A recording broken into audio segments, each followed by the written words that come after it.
दल भी शामिल हैं। कांग्रेस और उनके साथियों को संविधान पे कम से कम बोलने का कोई नैतिक अधिकार नहीं है।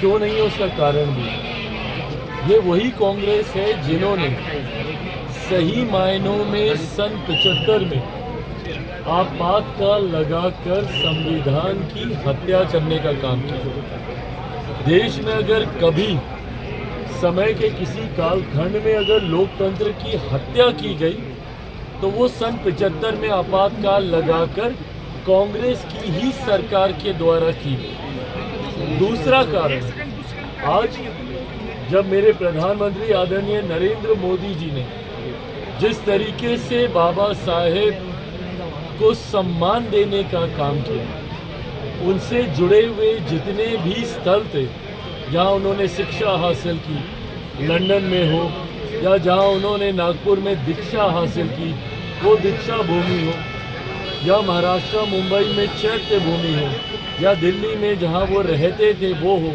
या मऊ में जहां उनका जन्म हुआ हो, इन सारे स्थलों को जिस तरीके से विकसित कर उन्हें पंच तीर्थ के तौर पर प्रधानमंत्री जी ने विकसित कर बाबा साहेब को सम्मान देने का काम किया, उसके बाद कांग्रेस और उनके घटक दलों को डॉक्टर बाबा साहेब भीमराव अंबेडकर जी की याद आई। 89 से पहले तक बाबा साहेब की एक तस्वीर तक भारत की संसद में नहीं थी। जिन्होंने संविधान बनाया, जिस संविधान की प्रतिलिपि आज की तारीख में कांग्रेस के नेता और उनके तमाम घटक दल के साथी हाथ में लेकर घूमने का काम करते हैं, उसी संविधान के निर्माता की एक तस्वीर तक भारत की संसद में नहीं थी, जबकि कांग्रेस के तमाम बड़े नेताओं की और उसमें से एक ही परिवार के 3-3 नेताओं की तस्वीरें भारत की संसद के सेंट्रल हॉल में लगी हुई थी। ये वही कांग्रेस पार्टी है जिन्होंने बाबा साहेब को हरवाने का काम किया, और आज इनको वही संविधान के निर्माता याद आते हैं, आज इनको वही संविधान याद आता है।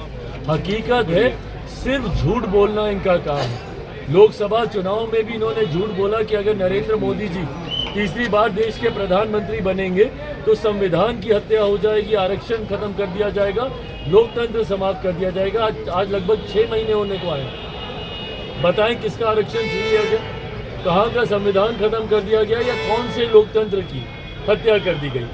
सिर्फ झूठ बोलना कांग्रेस और इनके घटक दलों का काम है, और यही परिणाम, यही कारण है कि महाराष्ट्र जैसे राज्यों में जहां इनके बड़े से बड़े घटक दल एक साथ हैं, वहां पर इनकी इतनी बड़ी हार होती है।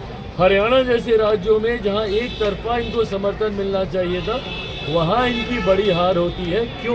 क्योंकि धीरे धीरे जनता अब इनके झूठ को समझ गई है। इसीलिए आज संविधान दिवस, आज से पहले मुझे बताइए किसने मनाया था संविधान दिवस?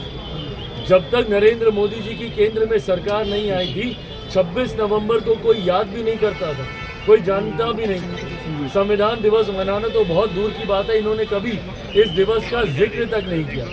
आज जब मेरे प्रधानमंत्री जी के नेतृत्व में बार बार इस संकल्प को दोहराया जाता है कि देश चलेगा तो सिर्फ संविधान के आधार पर, उस बात से विपक्ष और कांग्रेस के नेता, राजद के नेता बौखलाते हैं, घबराते हैं। आरक्षण को बढ़ाने के लिए आनंद मोहन ने कहा है कि चिराग पासवान ने एनडीए के उम्मीदवारों को ही दरकिनार किया, हम लोग के उम्मीदवार के पास आए तक नहीं चुनाव के प्रचार के लिए। सर